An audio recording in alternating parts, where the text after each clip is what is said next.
Okay, good evening. It is 7:02, September the 13th, 2022. This open meeting of the Acton Planning Board is being conducted remotely, consistent with the legislative acts of 2022, Chapter 20, Section 20, and act relative to extending certain COVID-19 measures adopted during the state of emergency. This meeting is convening by video conference, and I should add, this is a joint meeting with the Maynard Planning Board via the Zoom app and as posted on the meeting agenda. Please see the meeting agenda on the Acton Town website for details on how to participate remotely. Please note that this meeting may be recorded and it may be published or rebroadcast. All participation in this meeting will be visible to others. Each vote taken at this meeting will be conducted via roll call, although from the Acton Planning Board, I don't believe we're going to be doing any voting tonight. John, will you please call the roll for the Acton Board? Sure, I'd be happy to. Sam, Present. nice to see you, Sam. Thank you. Likewise. Nate, I'm here. hi, Nate. Michaela, the Hello. newest official member. Michaela, Here. I'm not sure I heard, myself, John Capetta is here, and Ray. Ray Yacob is here, present. Thank you, John. You're welcome. Bob, do you want to do a roll call of ours? Sure. Thanks, Phil. So here for the Maynard Planning Board, Annette Garabedian, Here. Natalie Roberts, She's running late. okay, Jim Coleman, Jim Coleman, you're muted, so we didn't hear your voice. I can read lips. Here we go. How's that? There he that's is. great, Jim. Now we can. Okay. Bill Crenshaw, Howdy. and Chris Arsenal is not here yet. He is running late as well. Right. And also with us today from MAPC is Andrea Harris Long. So welcome, Andrea. It's good to see you.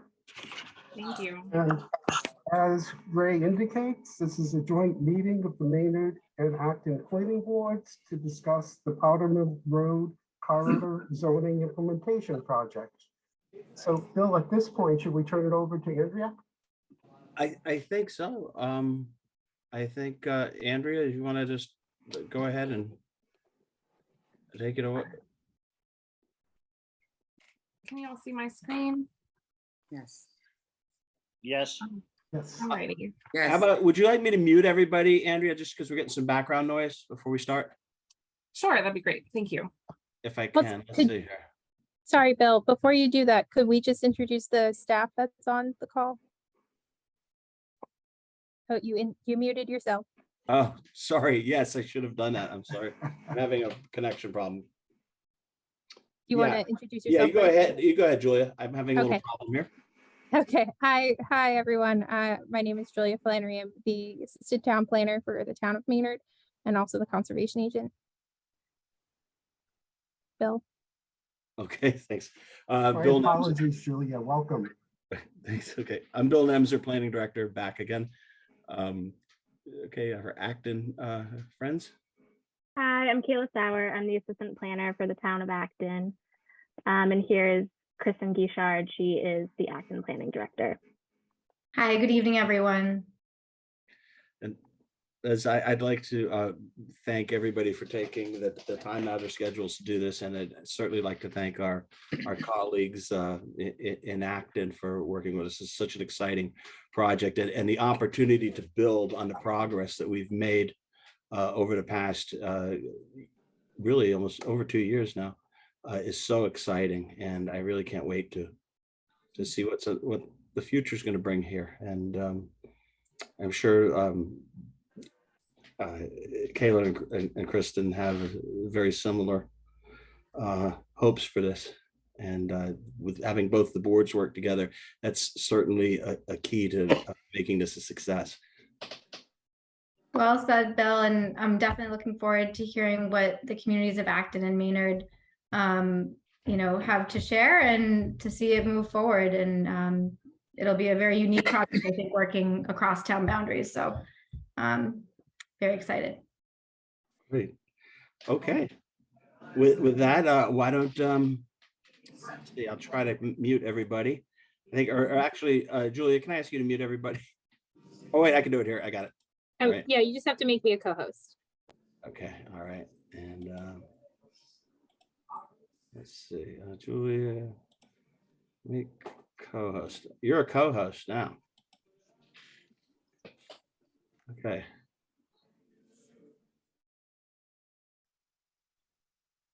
Alrighty, I think we're ready to go. I see everyone's been muted. So good evening, everyone. Again, I'm Andrea Harris-Long. Really appreciate you having me here tonight.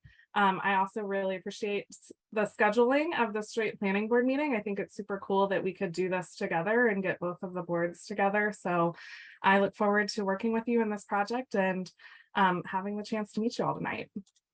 So tonight we have kind of a packed agenda. I'll be talking a little bit, but mostly I do want to hear from you about sort of the next phase of this exciting project that you all have been working on.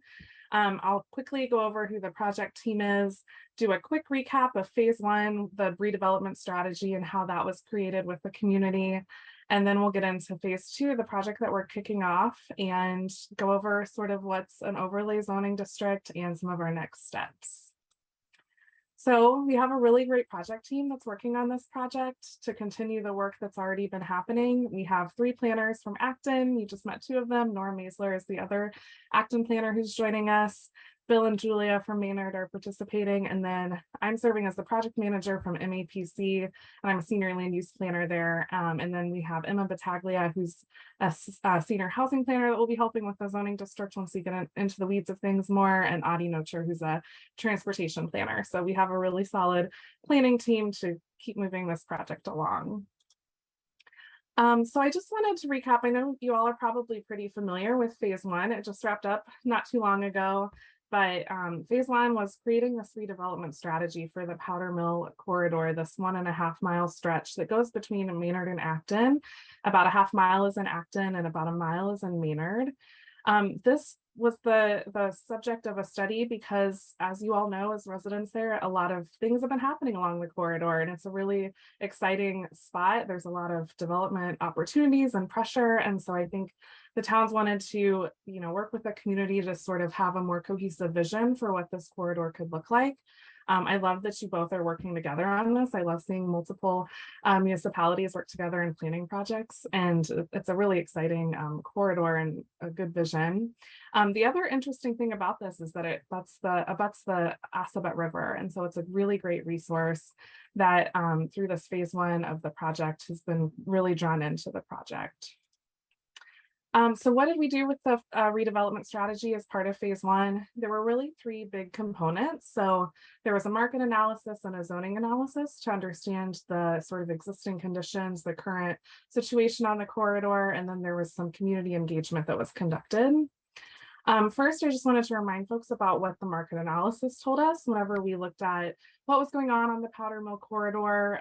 We looked at market rates, we looked at vacancy rates. We did find that there was slightly lower retail and industrial market rents, but higher office rents in the area. As far as vacancy rates go, there were higher commercial vacancy rates, but lower industrial vacancy rates. And then there was also a retail opportunity gap analysis done. And that really showed that there's a lot of opportunity for new business growth along the corridor. Another component of the redevelopment strategy was looking at the existing zoning. This was really telling that zoning in the area, there are actually 7 different zoning districts that are in this small 1.5 mile area.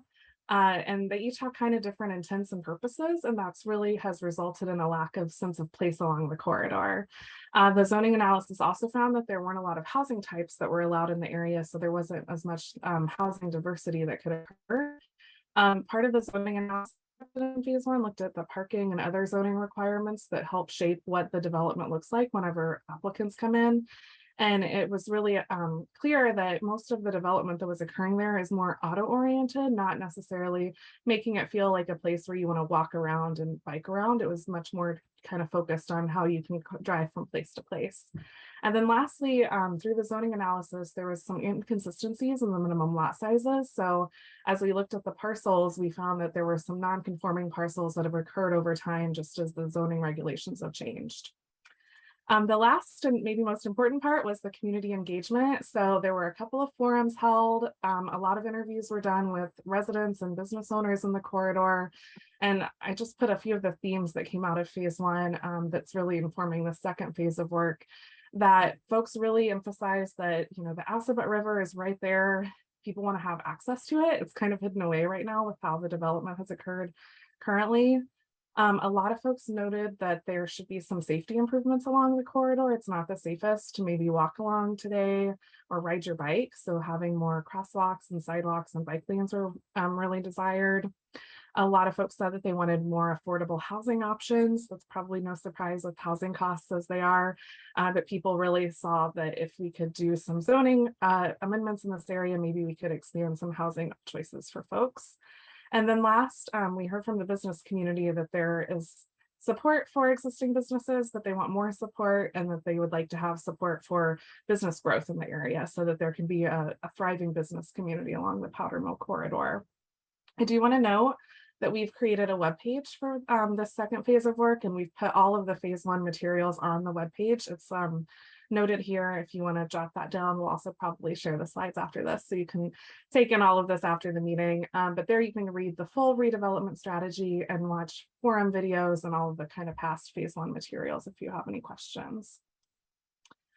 So at the end, whenever the strategy was done, there were 4 key recommendations that came out of it. The first being to create an overlay zoning district to help shape what future development can look like. An overlay zoning district would be something that would kind of go on top of the underlying zoning, and it allows for just more flexibility in a finite area. And we saw that as a really good opportunity to take what community members want to see in the area and translate into the zoning regulations. Also, a recommendation was to improve access to and the water quality of the Assabet River. So thinking about how people can, you know, visit and actually enjoy the Assabet River, but then also as redevelopment occurs, how can we make sure that that's not going to negatively impact the water quality of the river? A third recommendation was to incorporate complete streets features. So that gets at the feedback that we heard about, you know, making it safer to walk and bike in the area. And then lastly, the final recommendation was gearing at designing future transportation projects. So whenever roadway improvements are done to Powder Mill corridor or other sort of improvements, making sure that safety and environmental goals are factored into that design process. And so with that, having the strategy done earlier this year, the towns were very proactive and, you know, excited to get to the implementation, which we as planners love to see. Once we get a plan done, it's nice that we can instantly move into implementation. And so both of the towns were, you know, on the ball and got 2 technical assistant grants, one from MAPC through our technical assistance program, and then a second grant from the Executive Office of Energy and Environmental Affairs to fund essentially the first 3 recommendations. So drafting what an overlay zoning district bylaw would look like, and then doing some design guidance or design guidelines to really shape how streetscape and river access improvements could be incorporated into development as redevelopment occurs along the corridor and as the zoning district comes together. This is also in addition to already what Acton has underway through their MassWorks grant, their Complete Streets program. So it's a really nice tying together of the money that Acton has already secured to start implementing some of those streetscape improvements, but then carry that forward on the Maynard side and have it all be really consistent and cohesive along the corridor. So all of this is to say that this is going to help make Powder Mill Road a more walkable, safe neighborhood where people want to live and visit and work and spend more of their time. So it's really exciting to be able to move right from the planning into the implementation of this project. I wanted to give a quick overview of what the timeline is for this work. So we're kicking things off this fall. We're coming to you tonight to hear your thoughts about the overlay and the potential for the zoning amendments. We'll be having a community forum at the end of this month, and then we'll be doing some focus groups in October to try to get as much community input and continue to hear what folks want to see in zoning as it gets updated. And then we'll come back to you all in November. Hopefully we'll be able to do another joint planning board meeting.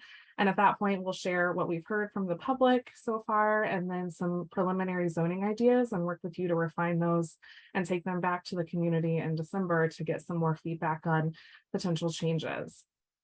After the holidays, we'll kind of shift focus, and we will be working on what those policies around complete streets and river access can look like. And we'll be doing a few more focus groups to really talk to the advocates in those kind of two different pots, the roadways, streets, active transportation realm, and then also the access to the river.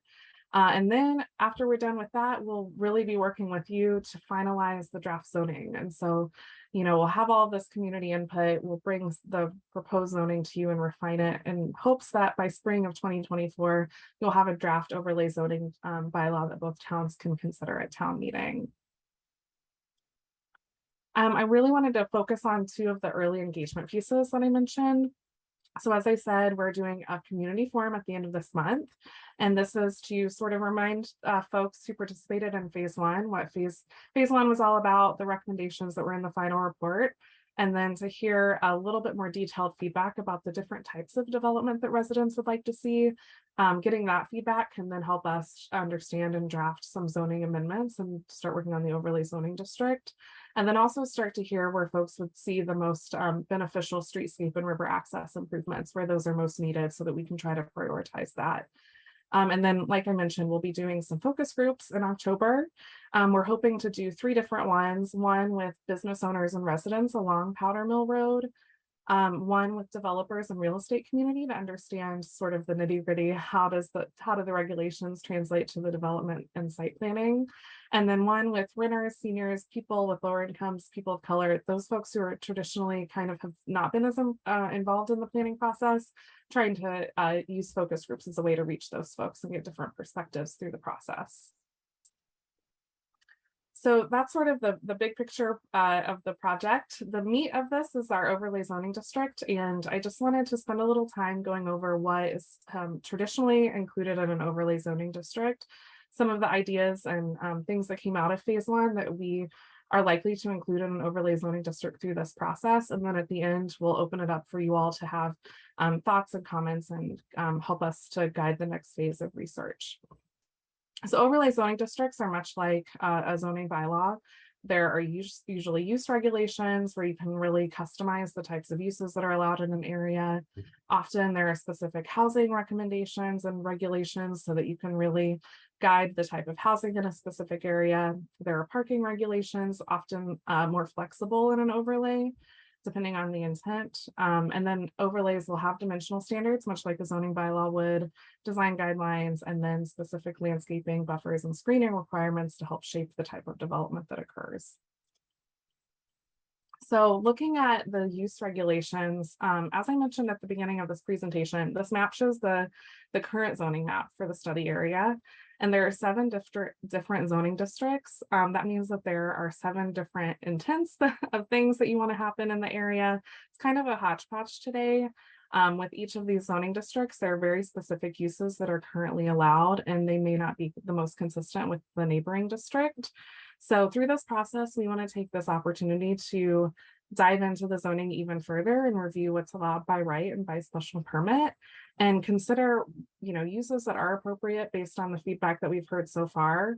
And then also think about how we can incentivize those pedestrian oriented uses to make this a more walkable corridor, one that, has more things that people would maybe want to come and visit and walk to and from different businesses. Housing, we're calling this out because housing is obviously a really important topic in both towns. I think it's really important to note that the overlay zoning district provides an opportunity for both towns to implement your recently updated housing production plans. By expanding the types of housing that you allow through the overlay, you can allow more multifamily at different scales, mixed use developments. You can use the inclusionary zoning that you already have and refine that through the overlay zoning district and add even more incentives that can increase the share of deed restricted affordable housing. And then, just by looking at the housing production overall that could be afforded through the overlay zoning district, you would be increasing and diversifying those housing options, and that can, expand affordability for everyone. And it'll also benefit the businesses along the corridor because you'll have a bigger customer base that's within the corridor. And lastly, through the overlay zoning district, you can update the zoning to have more certainty in the permitting process and flexibility in site design. So, depending on how you ultimately want to do the overlay zoning district, you can maybe allow more things by right or more things with flexibility, and that could be appealing for housing production. As I mentioned, parking was something that was heavily studied in phase 1 and noted as an area that we could continue to refine through this process. So for the overlay zoning district, we can build on the work that I know Maynard has recently done some parking work. We can continue to build on that and continue to review the parking ratios and the minimums and really hone in on the parking along Powder Mill Road. Also think about how we could be flexible for mixed use developments while making sure that there's enough parking, but also not too much parking that maybe is going against other goals. One thing that overlay zoning districts often have is more just guidance for how parking is cited on developments. So making sure that parking is either on the side or in the rear of buildings, just so that, like in this picture on the bottom right, this Chipotle, if you can have a building pushed up closer to the road, it just makes it a little bit more walkable and walker friendly. We want to make sure that we're shaping how development occurs along the corridor. I also wanted to note that because the Assabet River is along the corridor, we will want to limit parking adjacent to the Assabet River. So it gives us an opportunity to be a little innovative with parking along parcels in that area. The overlay zoning district can also require landscaping buffers, especially when adjacent to sidewalks or bike lanes, to just make the area a more beautified sort of streetscape. And then because of the proximity to the river, it's really important to make sure that stormwater is managed effectively. And so making sure that parking is incentivized to have clean infrastructure and stormwater mitigation, things like permeable pavement, biospills, tree canopies. And that's some of the examples on the top here of what that could look like in practice. Dimensional standards is also something that will be included in the overlay zoning district. This map is from the phase 1 redevelopment plan, and it shows that there's a quite inconsistent minimum lot sizes in the area. And so that's resulted in, some parcels are non-conforming in their lot size. The lightest shade of pink here shows the ones that are currently non-conforming. So this would be an opportunity in the overlay zoning district to establish some consistency in minimum lot sizes. We could also consider the best build to lines to promote the pedestrian oriented buildings that we'd like to see along here. Consider where building height could maybe be increased in some areas to allow some more flexible type of building and design and multifamily density perhaps. And then also decrease the minimum lot frontage to 50 feet to unlock future development potential. So the dimensional standards having an opportunity really to make it more consistent across the whole corridor. Design guidelines. This is also something that the overlay zoning district can include.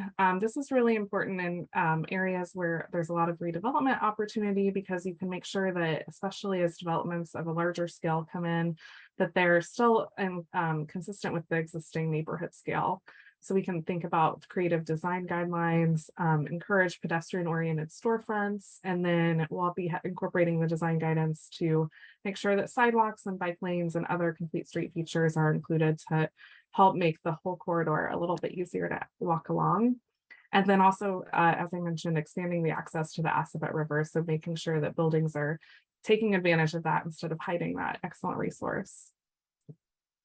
And lastly, landscaping buffers and screening is really a useful tool in overlay zoning districts, because especially in a corridor that has so many different land uses and you want to encourage that, landscaping and buffers and screening can really help make sure that neighbors are compatible with one another. You can also screen those less sightly but necessary business uses like dumpsters and loading areas.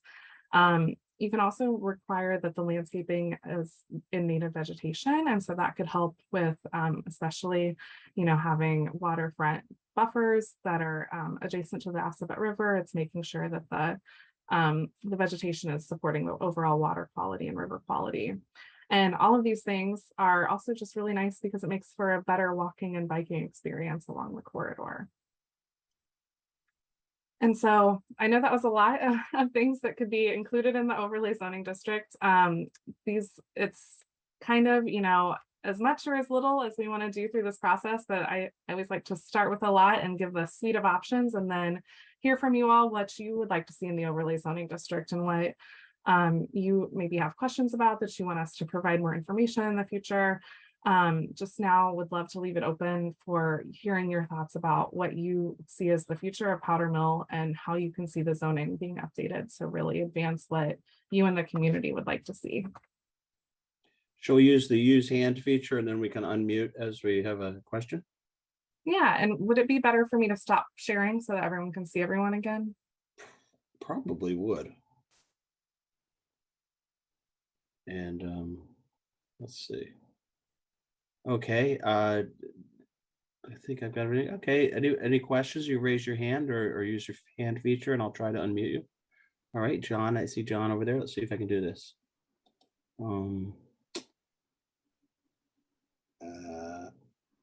I cannot. Would you like me to do it? Julia, They should yeah, be please. able, you should be able to mute yourself. I kept that Oh, option okay. on, so. Great. But I can, Oh, thank you. Andrea, thank you. Wonderful presentation.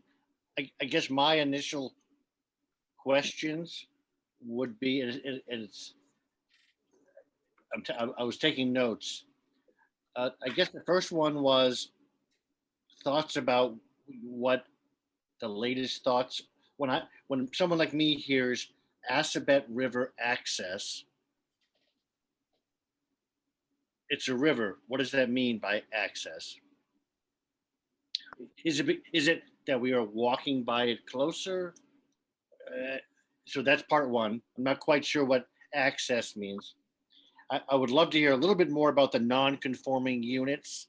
What are they not conforming to? And then I would also love to hear, and forgive me if I wrote it down. So, if, what are the latest ways that people in general in this 21st century say, I want buffers so that I'm not staring into things that I don't want? I always get worried about the NIMBY people of the world that say, not in my backyard.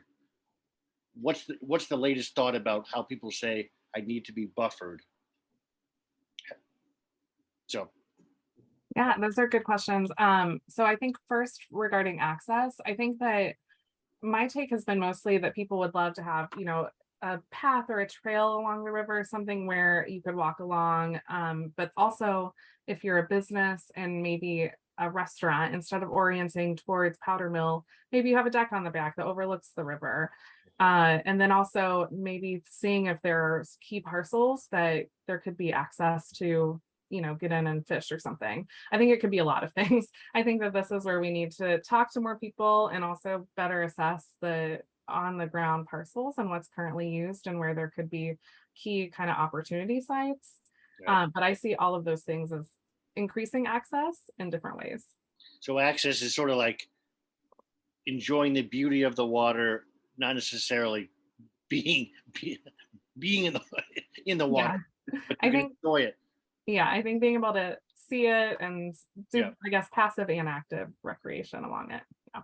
Which reminds me of that path of the bike trail by like Bursa Oil there in Acton, where you can see it and walk by it. And if you want to fish or whatever, or you're not going to jump in, but maybe you would. But okay, thank you. Yeah. And then your non-conforming question. So it's mostly in the lot size. So normally non-conforming parcels, they may have been created before minimum lot size change happened. And so the lot is only 10,000 square feet, but now 25,000 square feet is required for a minimum lot size. So they are now legal non-conforming. So that's what sort of all those little pink parcels on the map, that's because they were probably subdivided and then the zoning laws changed. And now they're non-conforming, but still legal because they were done just under a different regulation. Can I ask a little mini follow-up to that? With my bad eyes, how much pink was there? I mean, with my laptop, was I seeing a lot of pink or mostly dark red? Yeah, I think that it was around like 40 or 50 parcels. Bill or Kristen or Kayla, correct me if I'm wrong, but I think it was not a huge portion of the study area, but it was enough for in phase one, it was sort of called out as part of the recommendations to think about how more consistent lot sizes across the board would maybe help the overall design. Great. Yeah. And then the last, I'm sorry, I'm being obnoxious. The buffering thing, are more people saying I want massive trees, I want 1,800 trees, and if I ever see that place behind me, I'm gonna make complaints, or are they just saying, I want maybe a 6-foot thing, so if I'm walking around my backyard, I'm not gonna be staring into people having their dinners all the time behind me? Yeah, that's a good question. And, I have not heard the firsthand like public comments probably as much as maybe the town colleagues have. I'm not sure what people are desiring whenever they maybe are opposed to something that's larger going up next to them. I don't know if one of the town folks wants to answer that. I'll give it a try. I mean, I think in the first instance I can think of where a buffer would be desirable would be where we're trying to encourage a pedestrian or bicycle traffic adjacent to motor vehicle traffic. So that would be an obvious improvement on an area like that, where there's a sense of security provided by the barrier there. Sometimes between uses that may be not necessarily incompatible, but may have features that are not, they don't contribute to the harmony of the entire area. Sometimes there'll be a landscape buffer that's very common, that we'll use it for something to kind of soften a transition maybe between areas. Another time we use a buffer now that we're really trying to do in Maynard is when we have equipment or things like, perfect example is dumpsters. We sometimes we call it screening to, we kind of, and maybe we use that interchangeably a little bit too much, but those would be reasons that I would think would be reasons we would desire to have a buffer there. Also, if there's any type of natural area, so you have a sort of transition, a softer transition in the area. Does that help you at all? That kind of give you? It does, I guess. And in my last comment, and to sort of, then I'll be quiet for a second. Do you get the sense that there's a lot of folks that are attending these events so that we're actually, I know that you can't predict the future, but there's a part of me that gets worried that we do all this work and then 4 people show up and then people complain, but they had the chance to show up and then they don't. Is there a sense of how to make it more like, if you really want to have a part of this, you sort of have to show up and be part of it and be active? I always get worried that people complain, but when they have the chance to be there, they're like, oh, I'm too busy tonight. And then they get mad when the results aren't perfect for them. I guess. Well, yeah, that can You happen. just described our job. Right. It's like there's 2 ways to look at it, I suppose, and that we had, I think, and I think MAPC would agree that when we did the first phase, we had, and this was started during, just the early days of COVID. We had a really good, robust turnout, more than we would normally have for any of the this type of event, in my experience. Does it mean everybody was there? No, it doesn't. And does it mean at the last minute somebody's going to say, I never heard about this? And it probably will.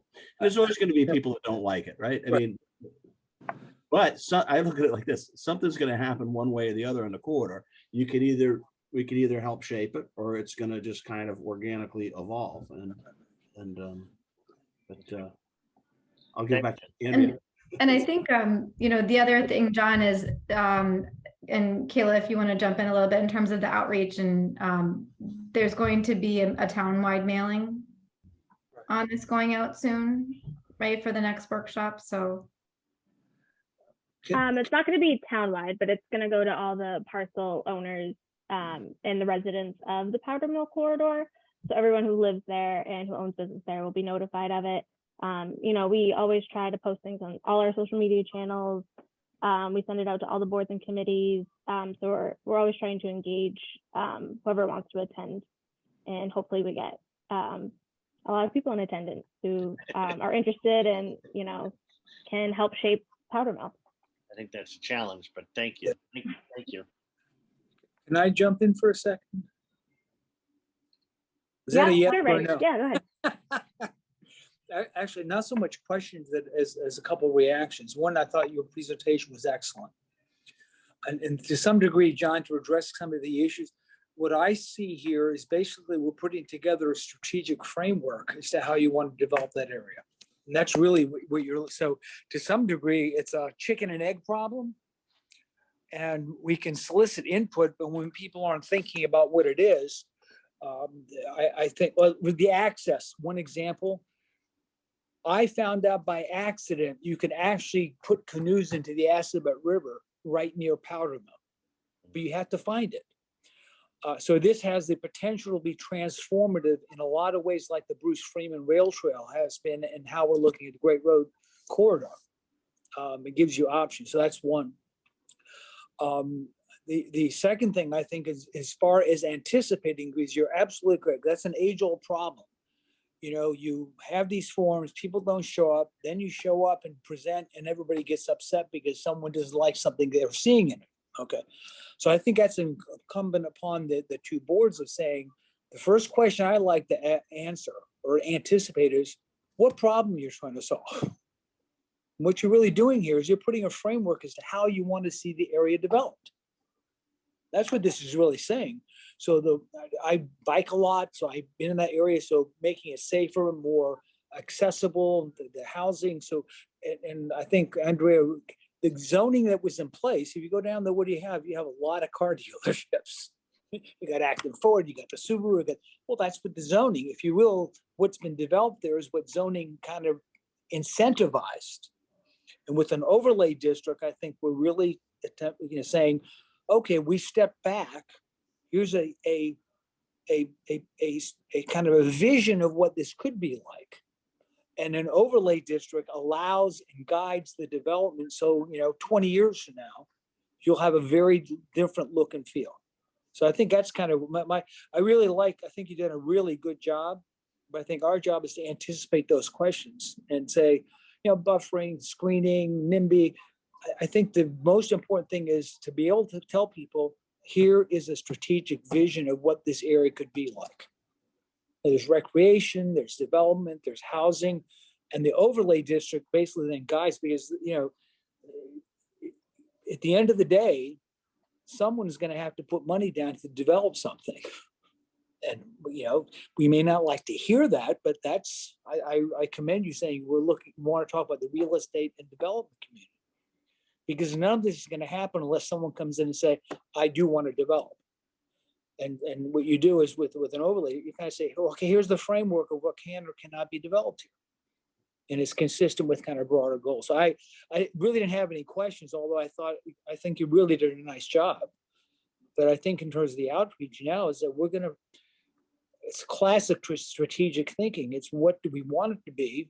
We might not have all the answers. When people come, they're saying, why are we doing this? Well, here's why we're doing this. We don't want arbitrary and random development taking place. We want to facilitate, like the whole thing about safe roads and bikeable and all that kind of stuff is a big key part of it. That doesn't happen by accident. That's really, I think that's what I'm saying. I said, this is a very nice framework where you can see that part of town being transformed as opposed to being kind of a retail strip that you kind of zip through, go to Wendy's or do this or do that. With the Assabet River, that can be a really attractive area, I think. If you have this kind of planning and overlay that you look at and say, here's why we're doing this. Again, my big thing, what problem are we trying to solve? Yeah, okay, and here's the framework, here's why we're talking about it, and you have some vision of what it might be. It's kind of where I'm coming from on it. So again, I wanted to thank, I thought what the presentation was very well done. At least that's what I took away from the presentation, is really a strategic framework. And so when you begin, the bottom line, John, from my perspective, is when you get the town meeting in 2024, do you have a cogent presentation as to why you're doing this to get town meeting members to vote for it? Makes Right. sense. Okay, I might add, not only the question of what problem are you trying to solve, but also what opportunity you're trying to hang on to. Right, I think exactly. there's an opportunity issue here as well. Right. I think I see those as going hand in hand. You're absolutely right, Sam. We have two more questions too, Andrea. I think we have Bill and then Bob. All right, hi. Two quick points. One, just touching on the river access and just reminding that there's actually two banks on that river. And, you know, if there's a recreation experience we can't provide on the powder mill side, maybe we could provide it on the other side of the river. Good point. Right. Secondly, I'm curious regarding the big apartment project going on at the town line, whether it's being used as an opportunity to leverage some advancing of some of the ideas, the preliminary ideas. You know, maybe it's got some design guideline elements in there. Maybe it has public river access. Maybe it's including some complete streets provisions and accommodations in the roadways. So I'd be curious to find out if that project is going to kind of lead the way. Sure, and I could speak to that if you'd like. So the Board of Appeals approved the project, I want to say it may have been about 2 years ago now, or maybe a year and a half ago. And the project includes a river walk, so along the back of that property there. It also included a memorandum of understanding, or memorandum, yeah. There's an MOU, I believe, between the town that's referenced in the decision as well, with the developer. And the developer has some obligations to do some upgrades for sewer, which would help to accommodate the development, but also to help with the existing system down there.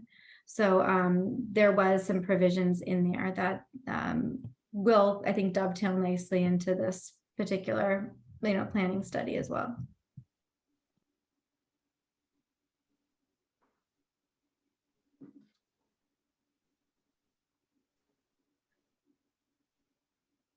Bob, you have a question? Thanks, Phil. Yeah, first, thanks for the presentation, Andrea. That was really great. It really does help refresh everybody's recollection about what we talked about earlier. One of the things that I haven't been able to get my head around yet is why are we doing an overlay district as opposed to rezoning the area? And the reason I ask that is because my understanding is that if it's an overlay district, somebody can opt out and just go with what the existing zoning provides. So should we be having as part of this a discussion about which option we choose? Or is there just a clear advantage that you want to do the overlay district? I can speak to sort of historically why folks choose to do overlay versus doing an underlying zoning change. And then maybe Bill or Kayla or Kristen can provide some local context as to why you're choosing this tool. But oftentimes an overlay will be used because it might be in an area where not everyone is comfortable with having a big rezoning of their property, but you want to still allow some flexibility for the zoning. So what an overlay does is say, okay, if you are ready to redevelop your property, the town has this overlay that is just like Ray, I think, put perfectly. It's the vision for what we want to have happen. So you can do this kind of extra sort of redeveloping and have flexibility with how you do that you couldn't do with the just underlying zoning. But if you don't want to develop your property and you maybe just want to put a shed on the back of your property, you don't need all that flexibility of an overlay zoning district to do that. You can still do that through the underlying zoning district. So that's sort of how other communities have used overlays to give more flexibility for those property owners and developers who are ready to do a development and do something different on their property that they couldn't do with underlying zoning. But it still gives some, I think, confidence for the property owners who just want things to stay as is and they don't want to really do anything with their property. But I would love for Bill or Kristen or Kayla to speak to why the towns chose this opportunity. Kristen, you want to go? Yeah, I think that was really well put, Andrea. And I think the other piece is that I think that the overlay district, at least as the vision kind of evolved from the community input, would really be an incentive for a developer. So it kind of gives somebody, kind of like you're talking about with the vision, it gives somebody kind of a little push to kind of really do what the communities want. So it's, yeah, you put it well. I would also add that because both of the communities are doing it, I think it's easier for you to come to an agreement on an overlay zoning district than to try to do a zoning district and make it work with Maynard's and then do a zoning and make it work with Acton's. I think that it will be better positioned to have consistent zoning if we do the overlay zoning district approach. Typically, I mean, everybody summed that up pretty well. It's also when you're trying to do kind of a surgical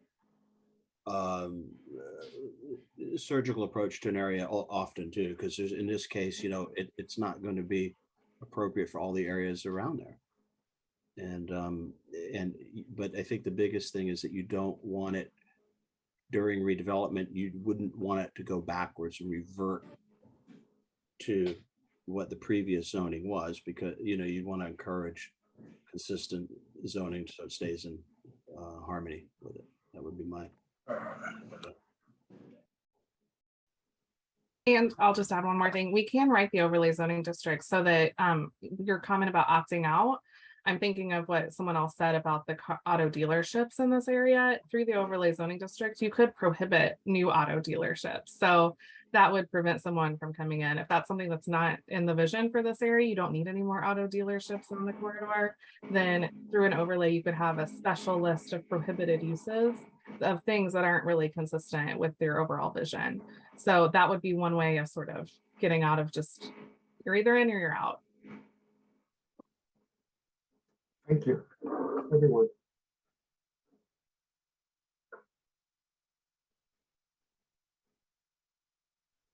I also see our chair has arrived. Chris, I didn't know if you had anything you want to add. Bob was been handling everything splendidly, but I know you're interested in this.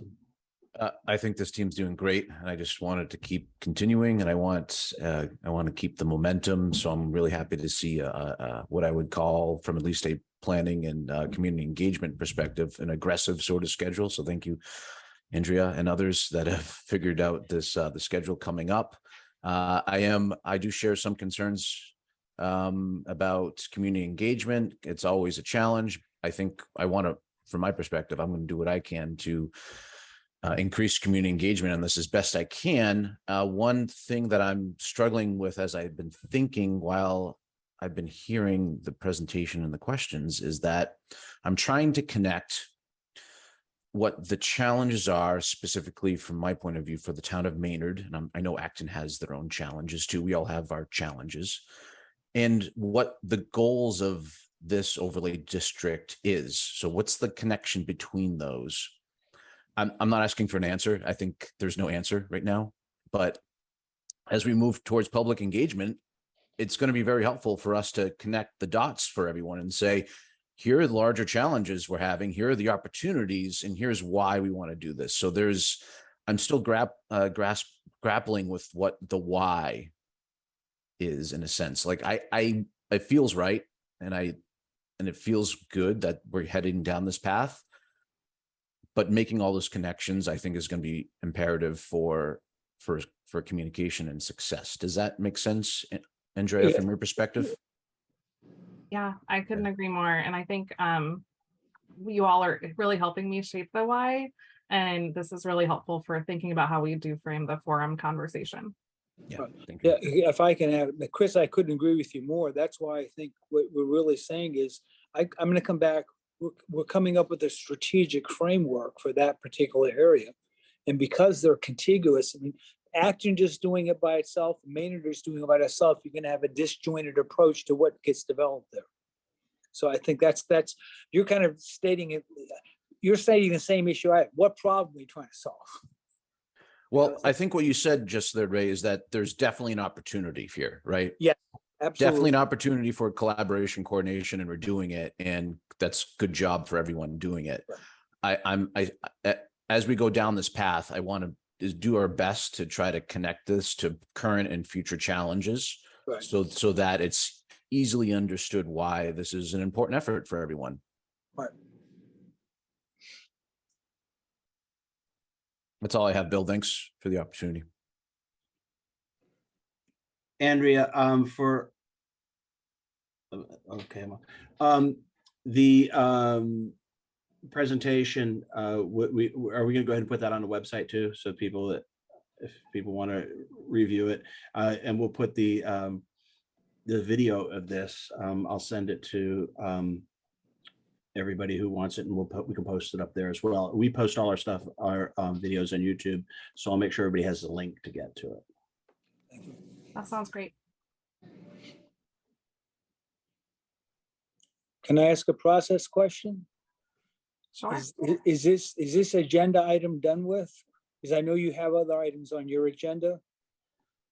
I actually have one more slide if that I can share just to kind of go over next steps. And I think that you all teed up the conversation perfectly.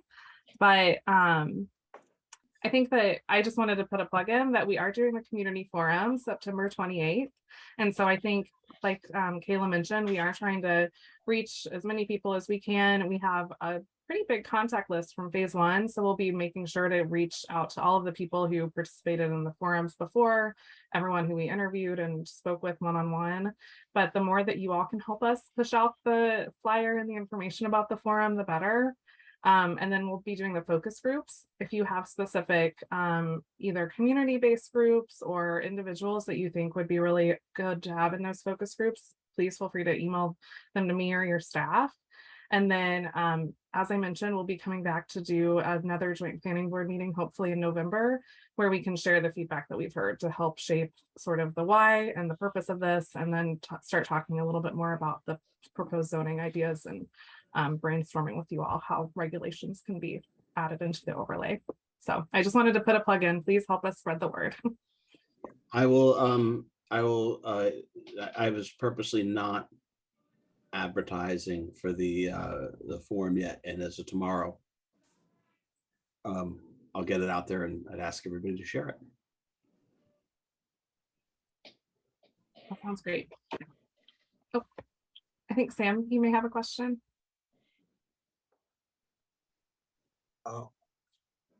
Can I say something, Andrea? Sure, go ahead. First of all, very impressive. I'm impressed with the depth of, I went through the whole document that was sent out. Also, as an ex-Decky, I'm very excited about this whole area. I mean, I moved to this area in '78, and I, found and went to those buildings. So I feel very connected to that area. So I'm very happy that something like this is being proposed. My only, not concern, but my sort of observation is that while you're trying to make this thing very pedestrian friendly, don't forget that Route 62 is a fairly well-traveled road. So there'll be a fair amount of traffic. So you want to balance the two things, make it safe for the pedestrians, but also not impede the folks that are in their cars traveling. And just make sure that, I mean, for example, I don't know if others would agree with me or not, but in West Acton, we've done something on a very small scale, but very similar. And there are a few faults that I can point out. And I think it would be wise to come and take a look or talk to the people who designed that to get some, ideas of do's and don'ts. The only other comment I have is one of the things you said in the community forums, you had a whole bunch of people, the business people, and then you had people of color and low income people. Should have wider community input as well. I mean, it's good to take the needs of, some of those people because they tend to be a little different.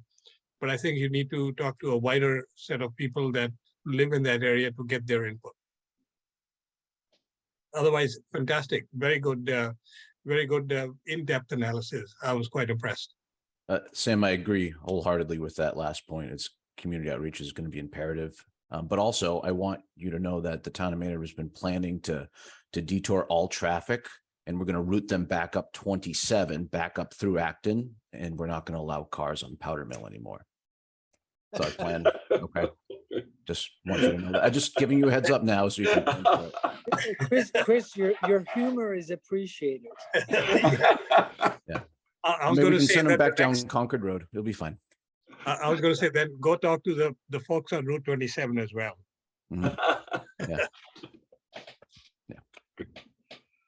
All right, well, if that's everything, if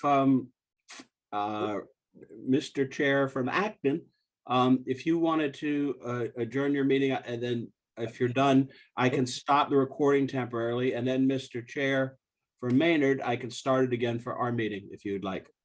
Okay, from the active side, I need a motion from one of our board members.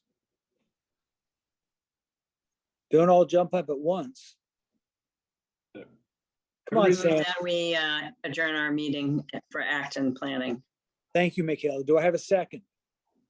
Second. Okay. This is Bajo. John, will you call the roll on Michaela's motion, please? John, you're muted. You're muted, John. Sorry. Nate.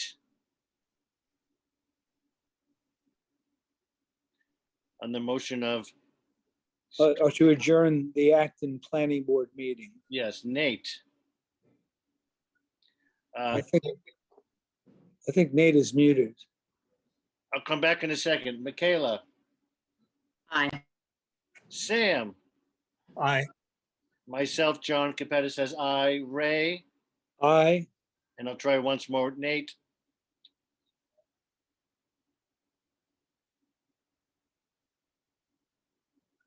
Well, we have four voting for adjournment.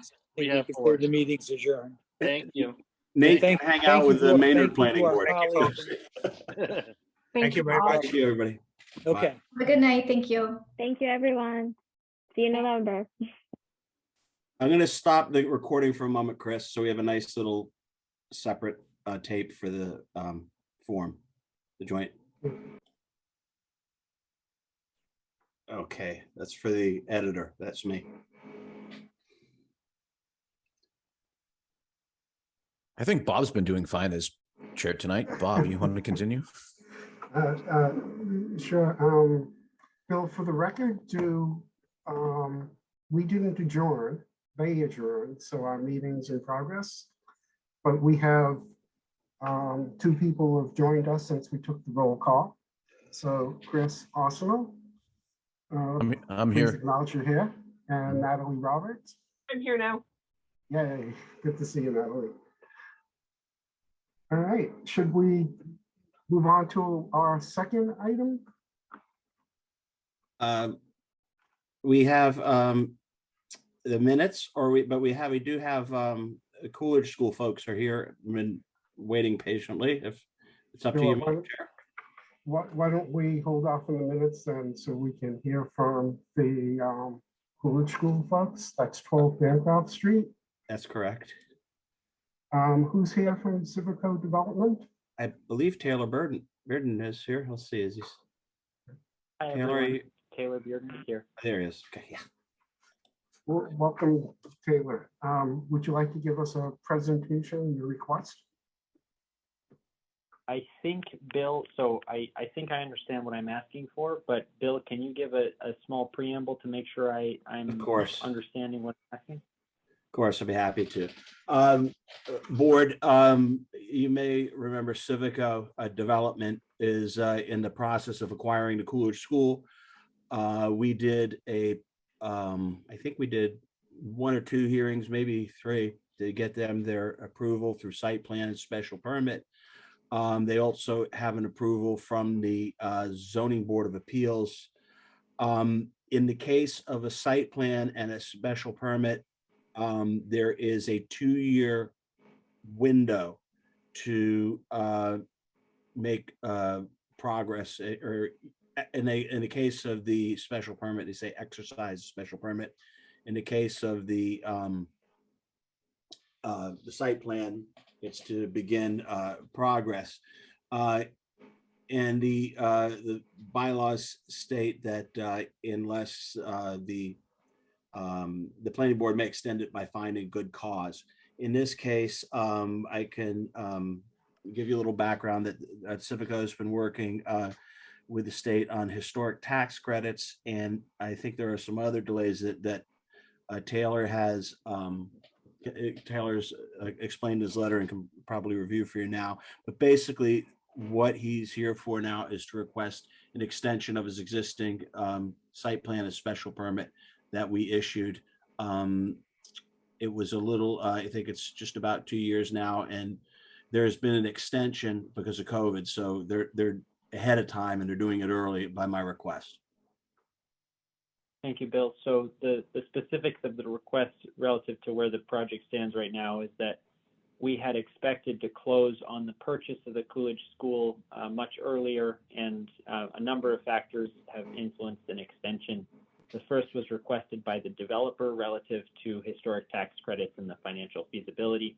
And then the second extension was a function actually of the town of Maynard because of a preservation restriction that required the approval of the Massachusetts Historical Commission. So that technicality has extended us until we get approval from the Massachusetts Historical Commission, which we're expecting in the next 45 to 60 days. So realistically, we will be taking title of the building in November. And once we take title, then we will be able to proceed with a construction process, which is, depending on the seasonality of purchasing the building. The expectation is that we're probably starting construction either, midwinter or spring, because it's unlikely we'd be able to start in the fall. So what that means from my perspective is that I'm looking at a 15-month construction timeline beginning somewhere around March or before. So if I understand correctly, then my exercise of the site plan would, basically I need that 12-month window unless a certificate of occupancy is the required trigger, in which case we would need a 24-month window.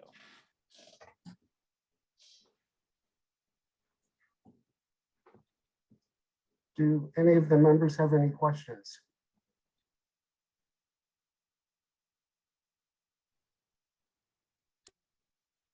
I have a question. Is there any changes that would be helpful at this point to the sort of design and approved plans, Taylor? I assume over time there might be some changes. I just, if we're going to have this, we can just approve this, but maybe there's an opportunity here to also revisit the project if it's helpful to you guys. So that's a great point, and if we do that, I would like to bring the architect here because those changes will be more technical in nature. So unfortunately, I would be asking to come back to another meeting once. So our intention is that once we are, there's a process with the Massachusetts Historical Commission with every submittal of tax credits where we submit revisions to the plan, and then those revisions come back with requests for modification to those revisions. And our approach so far has been to sort of assemble a stack of potential revisions. And when we know we are done with Massachusetts Historical Commission, come back to you and say, the party that we are responsive to, which is MHC, has given us our final set. And now we come back to you and say, can you approve XYZ changes? So we're not quite there yet. And once we are, then I'll be coming back and asking for major or minor, depending on the extent of the changes. Thanks, Taylor. Whatever works for you is sort of my perspective on this.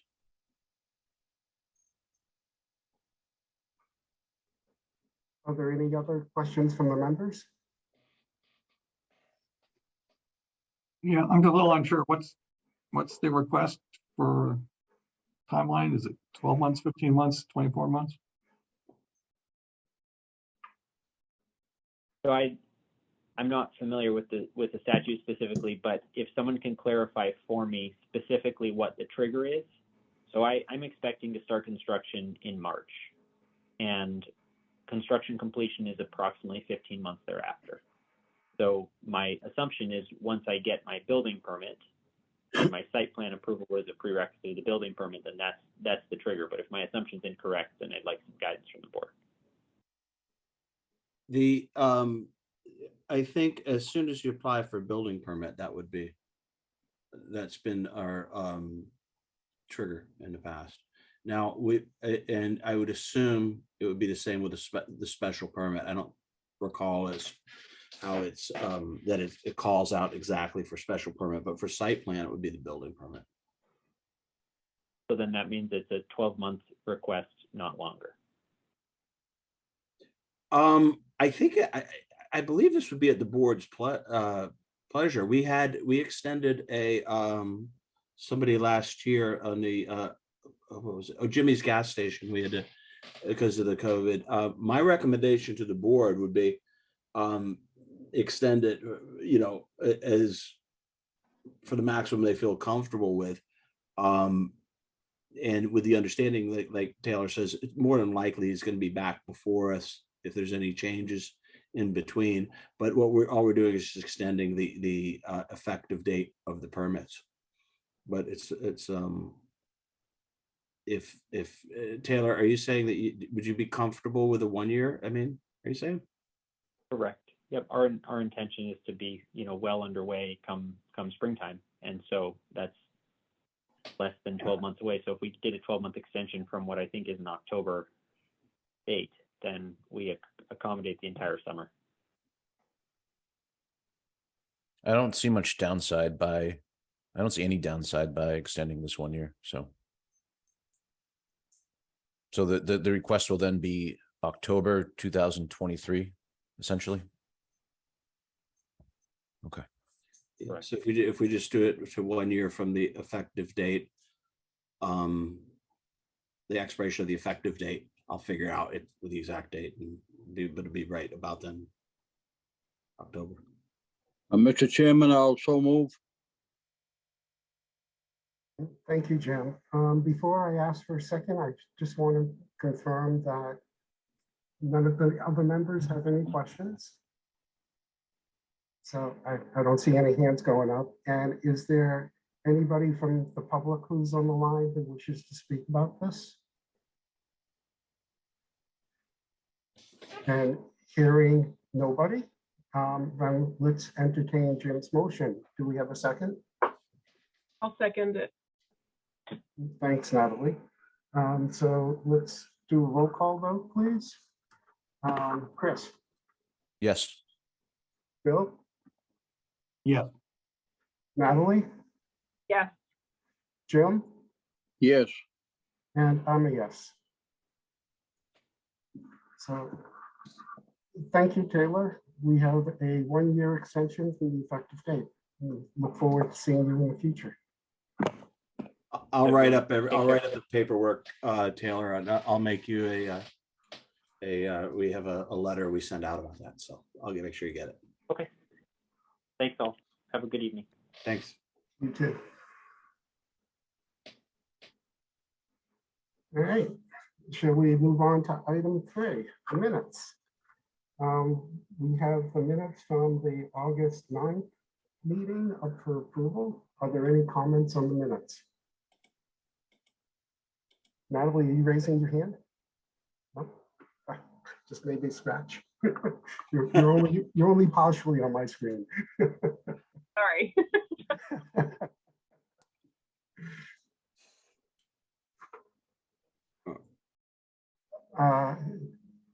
So I'm not hearing any comments on the minutes. In that case, we'll entertain a motion. Jim, would you like to do the honors? This is the motion on the draft agreement. And we're on the draft, on the Minute. minutes first, for 8, On the 9. minutes, I'm sorry, yes, I'll move, we accept the minutes. I'll second that. And for clarity, what are the dates? What's the date on the minutes? August 9th, 2022. Okay. Okay, let's do a roll call vote. Bill, Yes. Natalie, Yes. Jim, Yes, Chris, Yes. and I'm a yes. So let the record show, Bill, that the minutes passed 5-0. Which brings us to our next item, which is discussion of the development agreement for 2 Powder Mill Road and 2 Waltham Street. So, Bill, do you want to set this up? Sure. Yes. Sorry? Go ahead, Bill. Yes, this is just a discussion to continue our conversation about the development agreement for the 2 Powder Mill proposed project. There were some questions that I think were outstanding, I believe. But at this point, I've been asked to get an update, and I think I think, Chris, did you have a conversation too as well? I believe. Yeah, I spoke with Megan about it, and we had some emails with the attorney just to get more clarification. My conversation with Megan was about the timing of this and when it's needed, and it's still, from the town's perspective, it's going to be helpful to have this agreement signed before or as soon as we can. They just, Megan and the town want certainty that that what's stipulated in the agreement is in stone, so that there is no uncertainty or questions as they move forward with the developer, particularly on the host community agreement, which is for the marijuana shop. The town's lawyer clarified that there's essentially no risk for us by signing, because we can always revisit any DA that we sign, and we can condition this however we see in the future. I understand the hesitancies of this team, but that's where we're at. Sorry, hold on a second.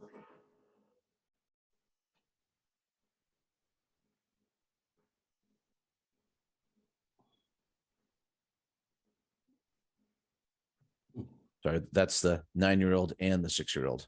Oh, boy. Yeah, at the same time.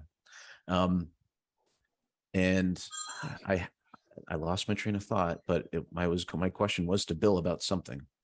Bill, what's the status of that developer filing for special permit? Right now, we're meeting next week, but I don't have an application at this point from the developer. The other thing that I would add, if I could, to what you're bringing up about the agreement, the other issue is that we want to secure the bonding, and to do that, the developer, we want to get the bonding from the developer, and that's part of the reason for having the development agreement signed it as well. Until then, we run the risk of having the project continue without bonding. Exactly, and so it tidies it strengthens our position, I believe, and that's the gist of it. So I'm going to request that members of this board provide me with a yes or no for signature, and then I'll make my decision if I will then decide to get signatures or not. I'm willing to sign this because I've been thoroughly vetted with the lawyers that this is at no risk to us. But that's just my perspective. So I wanted to see if others still carried concerns. I know Jim had concerns, and maybe Bill or Bob had concerns too, but I couldn't recall. Jim, Chris, I still have my same concern that I had before. Mhm. I think it's premature to sign anything until we see actually a submitted plan, and then I would not have any problem in going forth. But I want to see plans for that before I sign anything. That's my feeling. Bill, again, what's the status on that special permit application? Special permit for the marijuana delivery? No, for The the whole- project itself, because they did have a pre-application meeting. They did a pre-application meeting, and we gave them, I think, quite a extensive list of what would be expected, and to help them go through the process as completely and but as easily as possible. And there was quite a bit of preparation that will have to be done to get the required materials. The big concern, as I said, is that the select board has executed the host agreement for the marijuana delivery business. They have select board has also executed the development agreement, which is not effective until the planning board signs it as well. I could see this where we're going to come up with a timing issue, and we're going to want to be able to secure the bonding to ensure that by issuing any of the permits for the delivery, that we have at least, if not, we have the bonding in place for the remainder of the project. That's the concern. If we don't, I'm afraid that not only does it lose momentum, but that we could end up with a part of a project. That was, I guess, going back to what we originally started with, was not what the town had wanted to see, with just a partial project. They wanted to have the complete project, and because this is Sorry, Bill, do you mind if I jump in? sure. You can finish your thought. I didn't mean to cut you off. Go ahead. So all I was going to add was that, in this case where it's such a big project and, multiple levels of engineering is going to be needed to be involved, and that's, comes at a cost. And so, from a development perspective, what we're seeing is, he has investors and they can only go so far before he gets more money in order to get, the site plans and those things. So that's another big part of it is, I think they're trepidatious moving forward if there is no development agreement in place to go spend thousands of dollars on the site plan. So it's one of those chicken or the egg type of situations. And what we're trying to do is just facilitate, making sure that, as Bill said, the bond is in place, but also that, we're getting a good product that's not rushed. Because as, we've sat down with them many times and we've talked to them, but, we haven't talked to the engineer yet. So we get so far, and then there's that, they're worried about investing money into the plans, and they're going to be very expensive because the engineering on this site is going to be very difficult. So I just wanted to throw that in there. That way, at least you guys know where the side that we see it from, which is, there's steps that have to be in place. And so they're kind of relying on us to go one step so then they can go the further step, which is getting us everything that they need for an application. I'm sorry, I'm going to interrupt again, and I apologize for doing it. But, when somebody comes in with a subdivision project for us, we expect to have all the engineering and all the stuff done when they come in and present the plans. Now you're saying that unless we agree to some stuff for them, they can't go forth with something else. I don't see the viability of that. I think we're going too far over the line, making it easier for them to get their financing, et cetera, and then you're the next developer coming in, we're going to expect them to put all the money out to do a subdivision plan with no promises at all. I don't think that's correct. Thank you. Yeah, I think the biggest difference here is the development itself.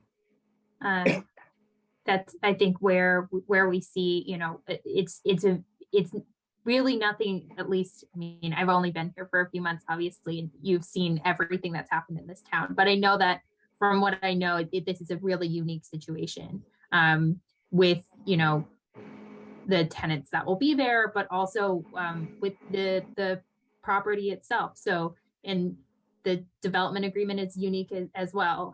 We haven't seen this type of development agreement before. So I think, you know, it's a learning process for all of us. And we're just trying to get through this the best we can.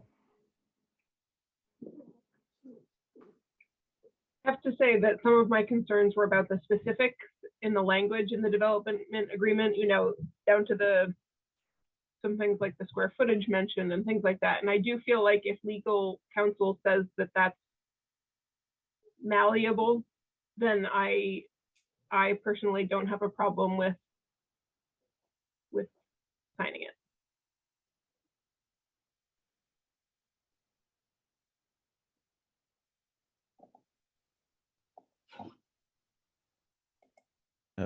Mr. Chairman, I think Bill has a question. Bill?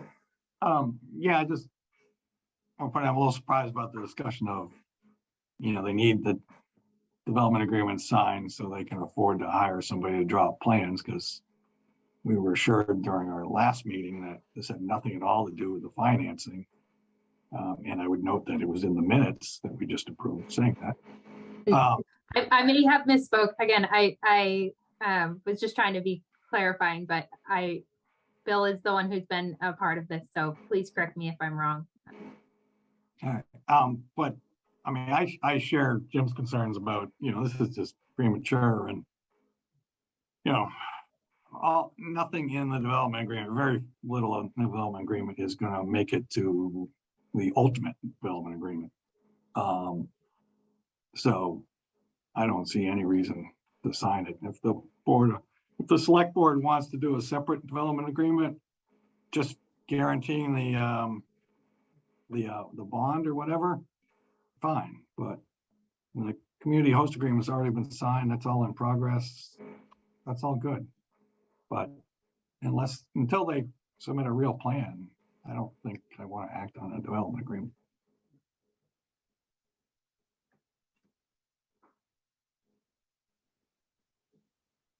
It goes back to my initial question from a while ago, if I may, Bob, may I? Sure, yes. Okay. Bill Nemser, this goes back to one of my initial questions from a while ago, is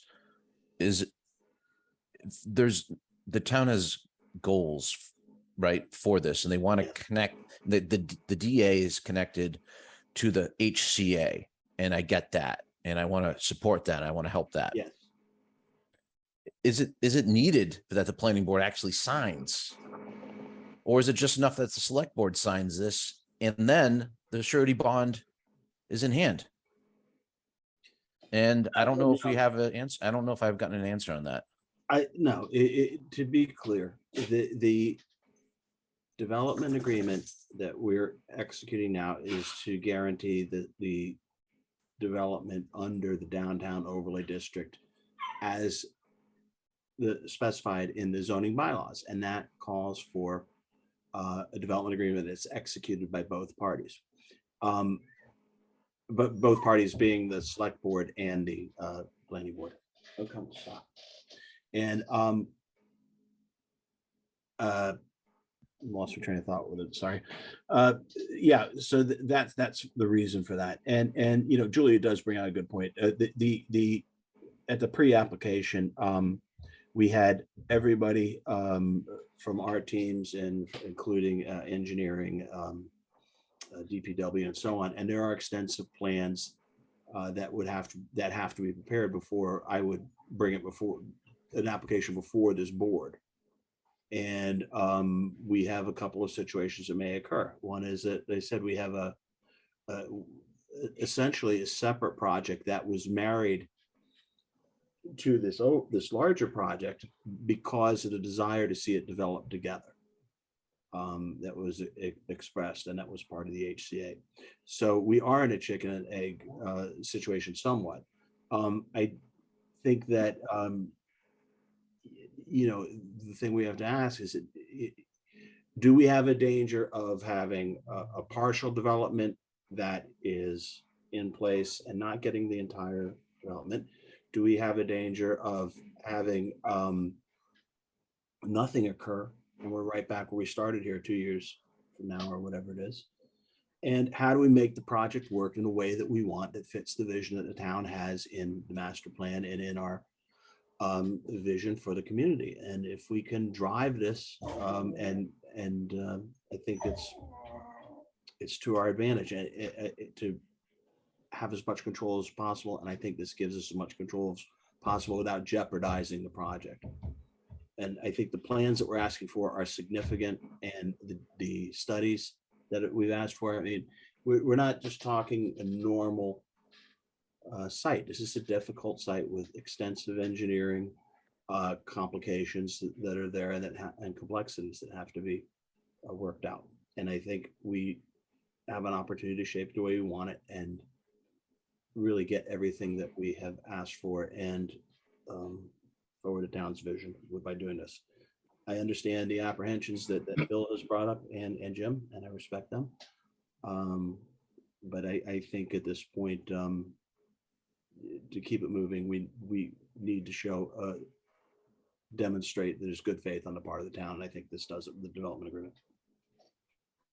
Just from a conservation perspective, something that we're trying to do, that we've learned from with these bigger projects, is conservation hasn't been involved at the beginning, or they go through conservation, then go through planning, and there's a lot of contradictions there. So something I'm really trying hard, since I have both roles, is to merge those and try to get, one thing that comes up a lot is like landscape plans. So you guys are looking at it from an aesthetics point of view.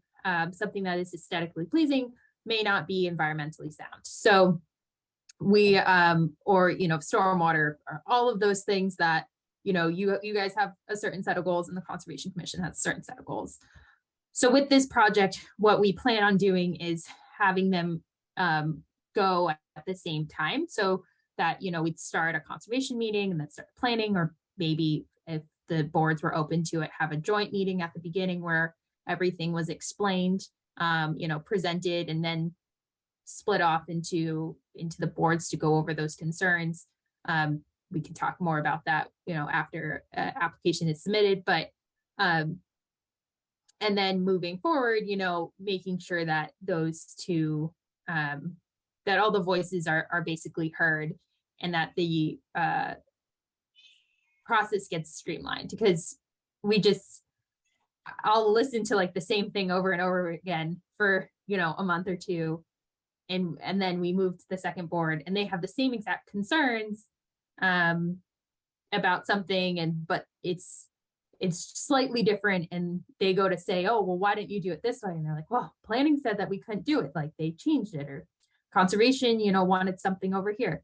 So I'm really trying to use this project as maybe something that we can use as an example moving forward of streamlining the process, so people aren't caught up in the permitting process for years. It's the goal is to not be in the permitting process for years. So, Chris, I've heard everybody's concerns, and I certainly appreciate and understand where they're coming from. And I, generally think it certainly is desirable to hear from the public before we sign something like this. the public hasn't seen the terms, and that's a concern. But nonetheless, what I've heard is this is a very unique situation. Very unique. I think that's a little redundant. It's a unique situation. And the town has a strategy that they've devised with town council. And the planning board will be left with its full authority. And I think through all these comments, we've made clear that we're reserving all of our authority to rule on the project that comes in as we ordinarily would any other project. So I'm there prepared to sign.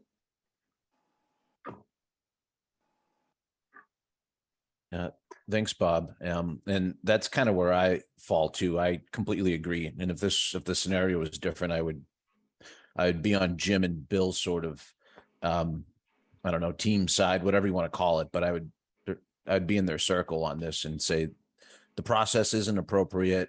I want public input before we sign. This is not how it's typically done. But I agree with Bob and he said it very eloquently. I'll say it again and take credit for it, that this is a unique circumstance. The town has a strategy, and I feel the effort that I've put in personally on this to vet that the risk is low. That's why I'm fine signing this. I see more risk not signing for the town than I do signing from a risk standpoint. But again, so I'm acknowledging where Bill and Jim are. I get it. It's exactly where I would be too on a lot of projects.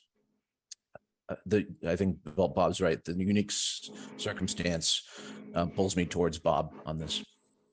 So, Chris, could you explain to me what these unique circumstances are?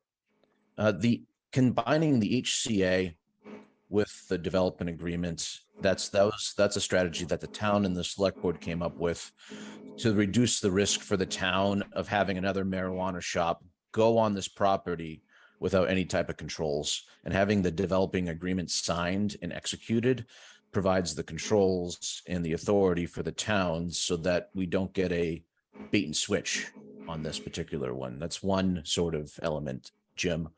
I'm sure there's some others, but that's the big one for me.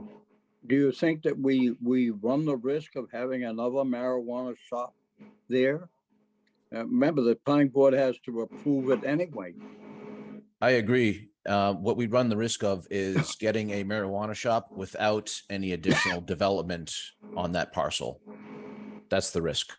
And the DA prevents that risk. So that's the strategy. I mean, you have in a marijuana shop, you have traffic, you have parking, you have a lot of other things to consider, which we've already done with the other two. I don't see that that site being the most conducive for those purposes, Chris.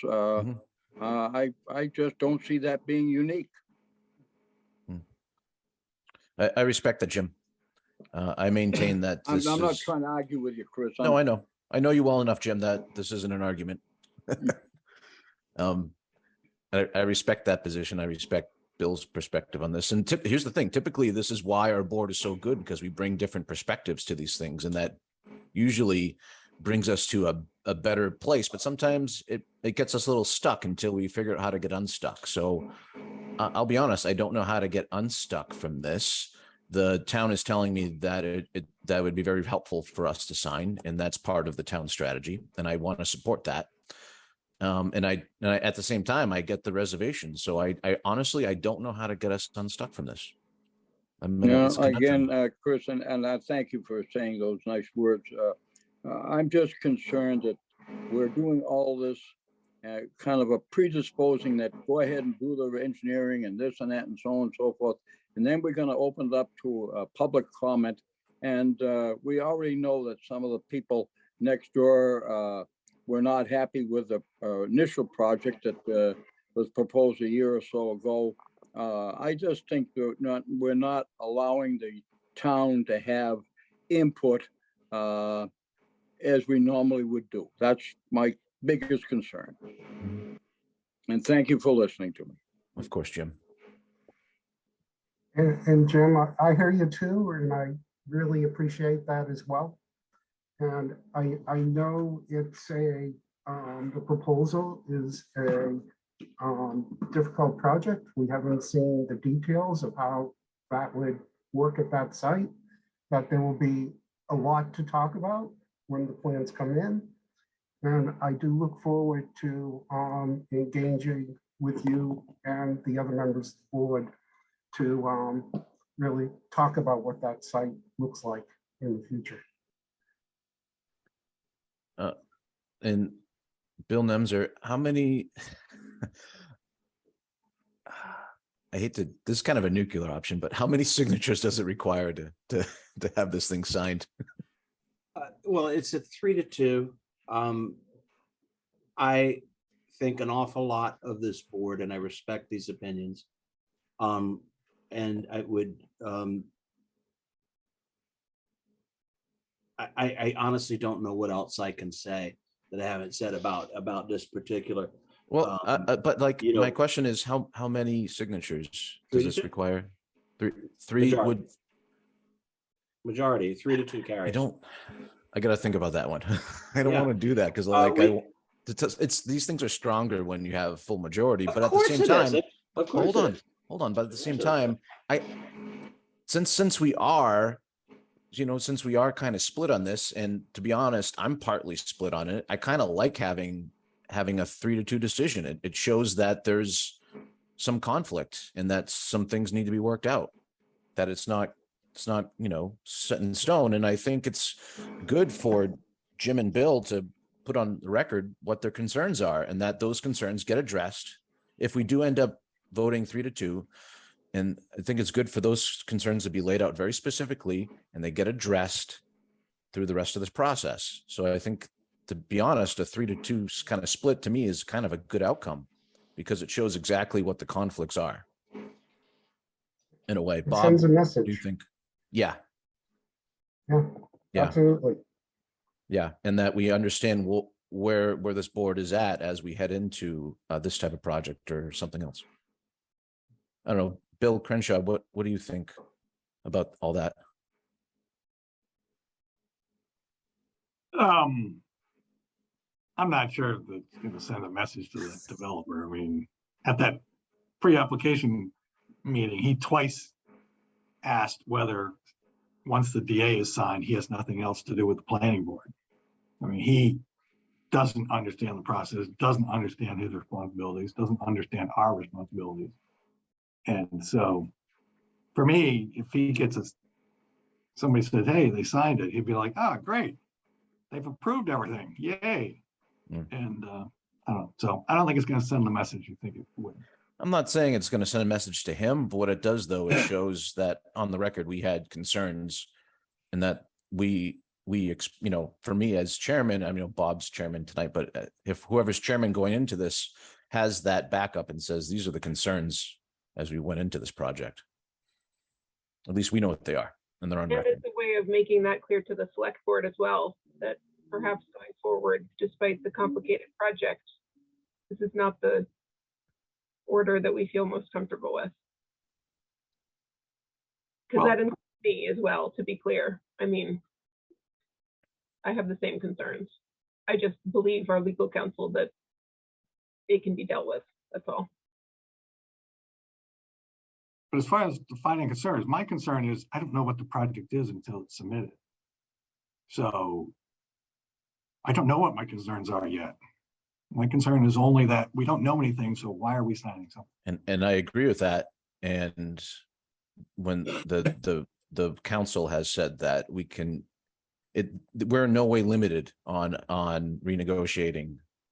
We're in no way limited on rewriting. It's not negotiation. We are not limited on rewriting this DA or writing a DA for the permit itself. Yeah, to be clear, you're setting the maximum density that could possibly be developed under the agreement. You're setting the maximum square footages.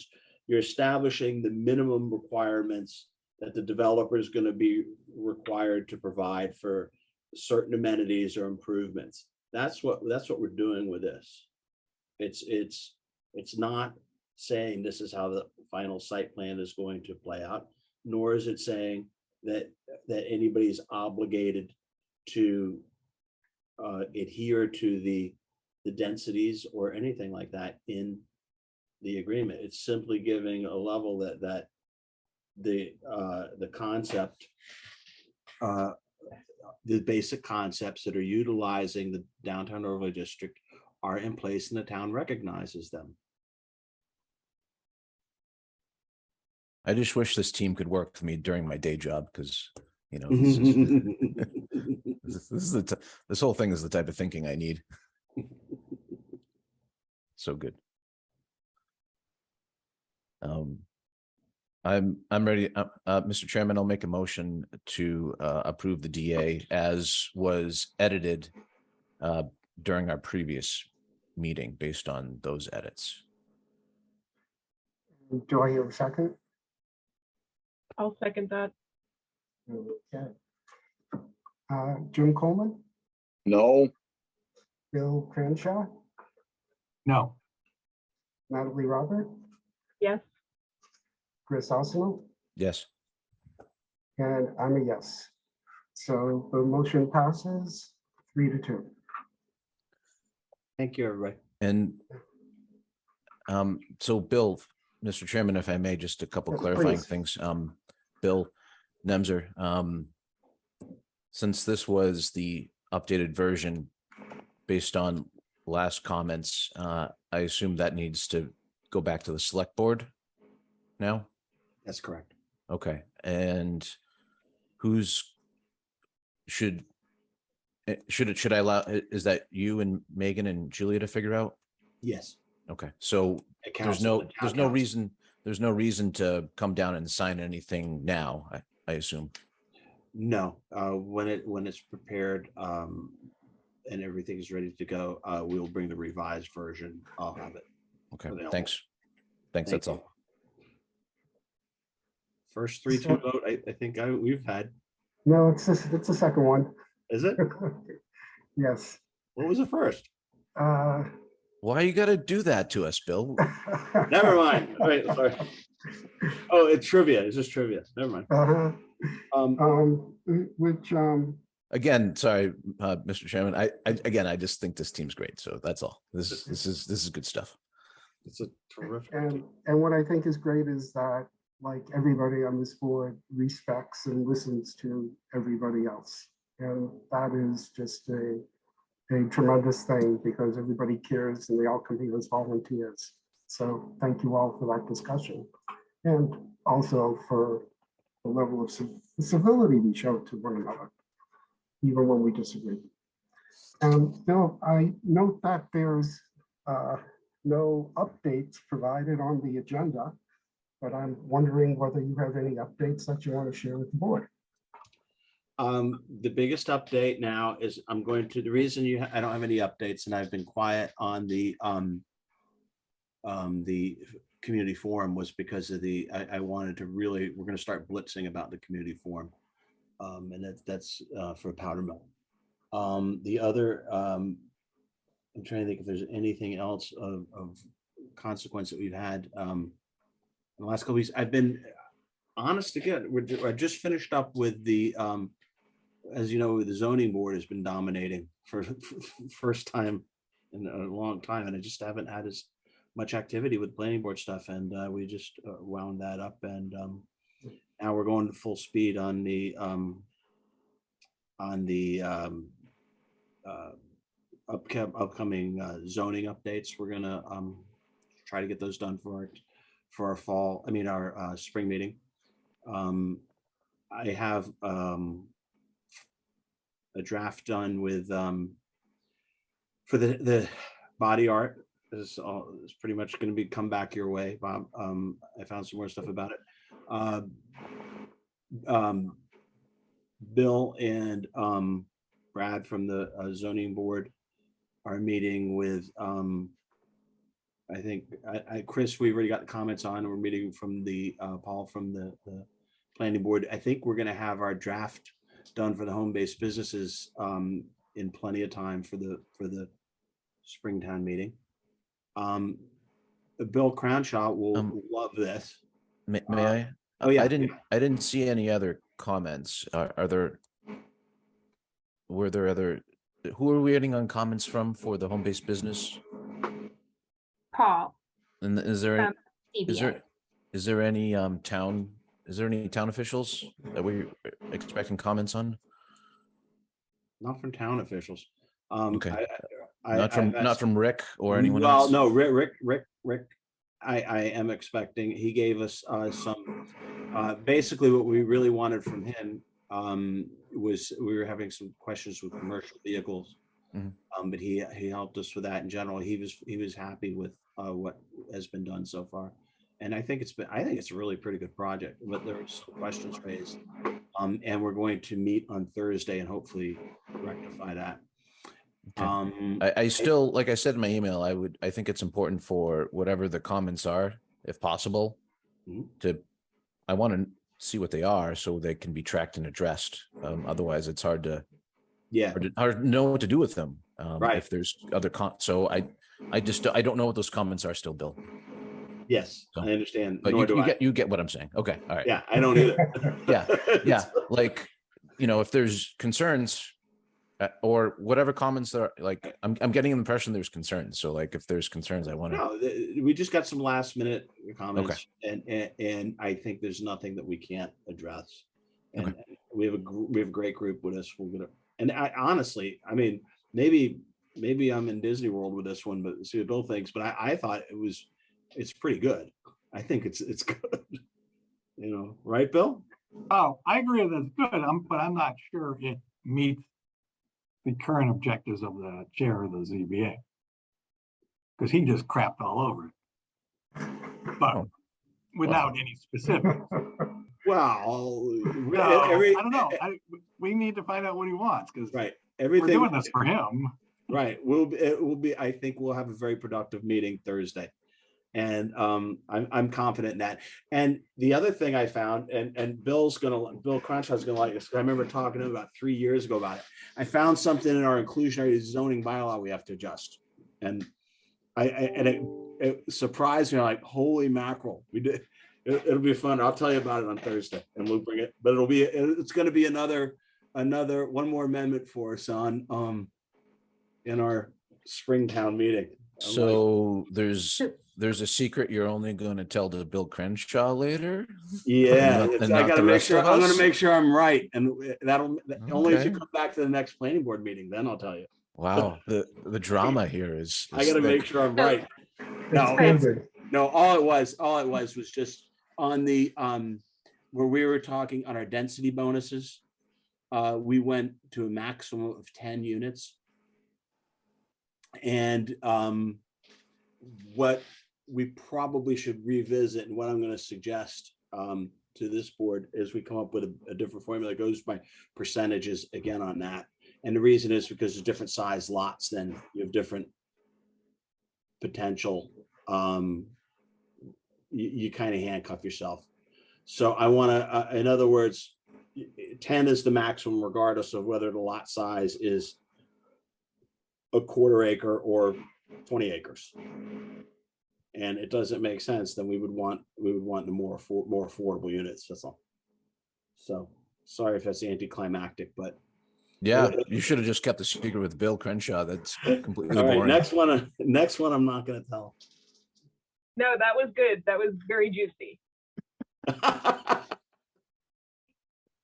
One thing I just wanted to add, so with Chris, with Paul's comments, the reason why they weren't put out is there was some clarifying questions as well. So we wanted to just make sure that we're, addressing and going back and forth to try to carve out what the actual questions and concerns are before we send that off to him. Good. Yeah, this is just me, it's just what I do in my day job too, is just let's whatever they are, put them on the table, we'll talk, we'll figure it out. So that's exactly. Yeah. So we just wanted to make sure that we, review them and understand what the comments are. So that way, because if we're not understanding what the comments are, then we assume that, it's going to be a bit difficult for everyone else to be able to take that feedback. I think it will be fine. I just have to understand what a question mark 3 times means. Oh, so on a different on a different subject, Bill, I saw some, sorry, Bob, may I? Sorry. Yes, please. Okay. Bill, on a different subject, you had some movement with some back and forth on the, God, what was it? The new thing the state of Massachusetts is doing, trying to get all the MBTA communities and the. Yes, yes. You want to just, is it appropriate? Is this a good time to brief our board on this? I went to, I don't really, I would rather wait until our next meeting, and the reason is we had, I wouldn't say it was a conference with DHCD, it was more a Webinar. a webinar, right? And we originally thought that this trashed our inclusionary zoning bylaw. Can We you were just not go happy. kind of bigger picture so the board knows what you're talking about?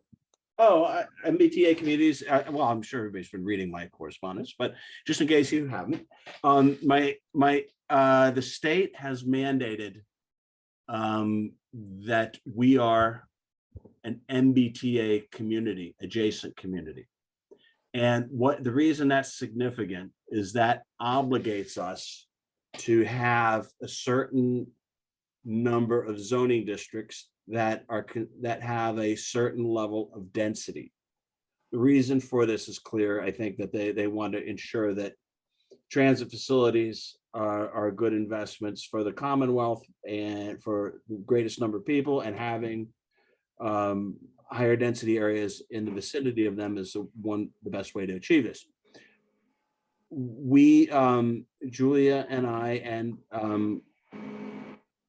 I don't know if town council is totally on board with us on this one, but we maintain that we already have that with our downtown overlay district. I don't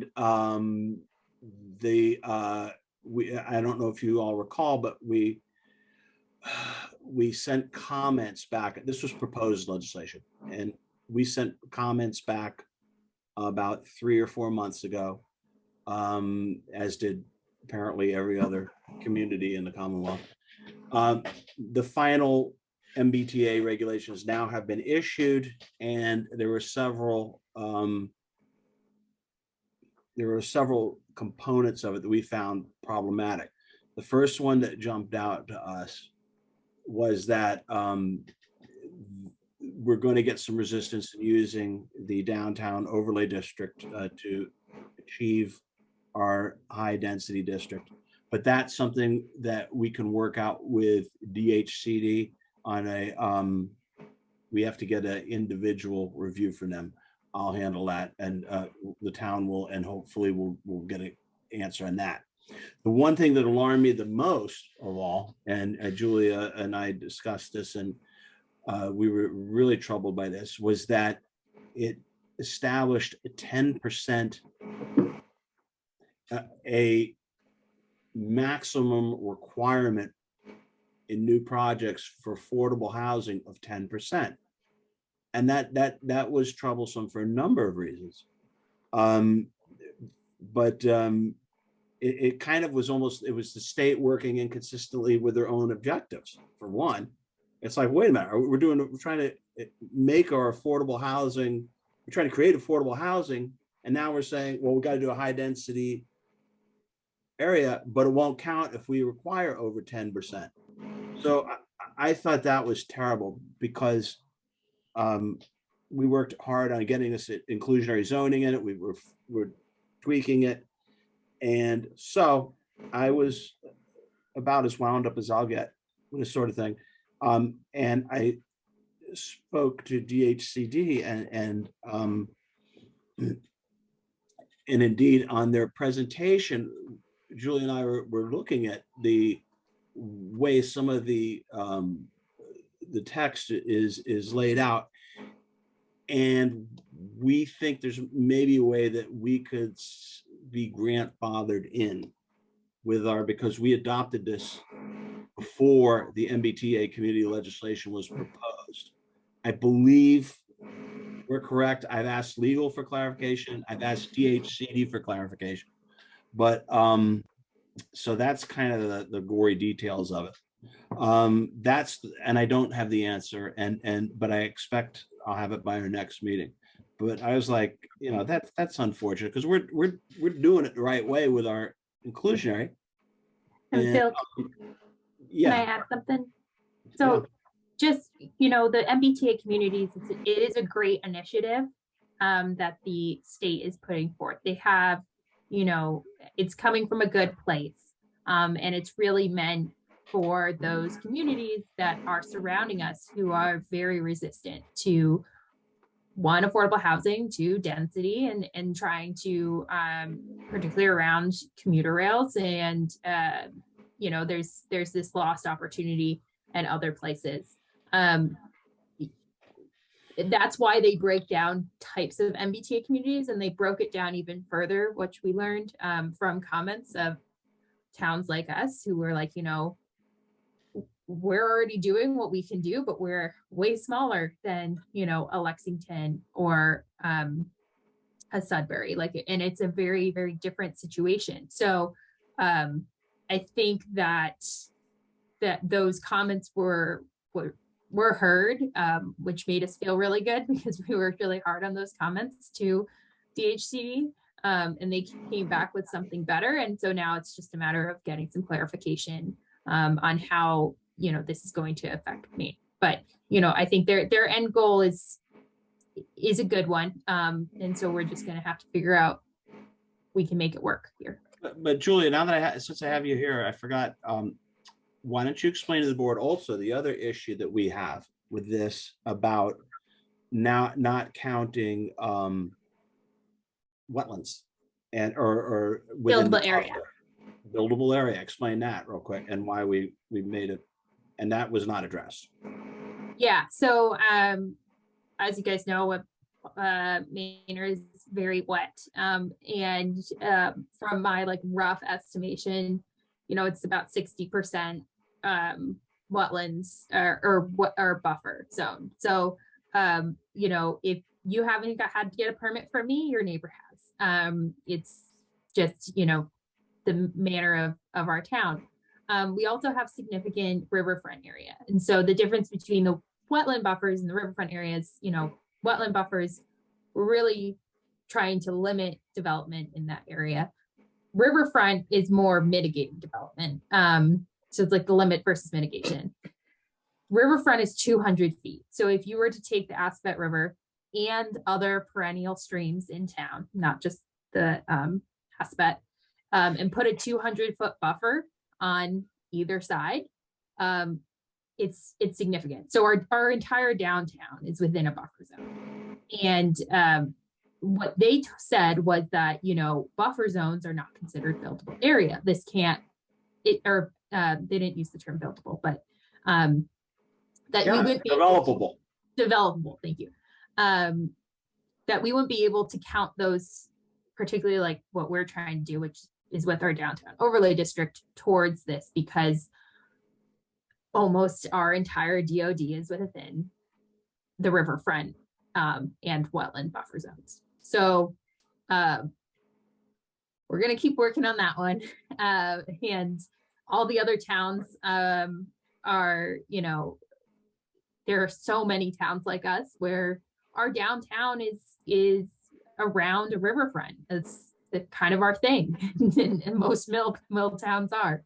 So I think their intentions are good to, try to protect the environmental side. But, in this case, I think they're just missing the beat a little bit. So you'll be hearing more and more about it. We're on it. You can see why we're a little bit unhappy with it, but we recognize that, like Julia said, it's a good thing. But so that's the update on it.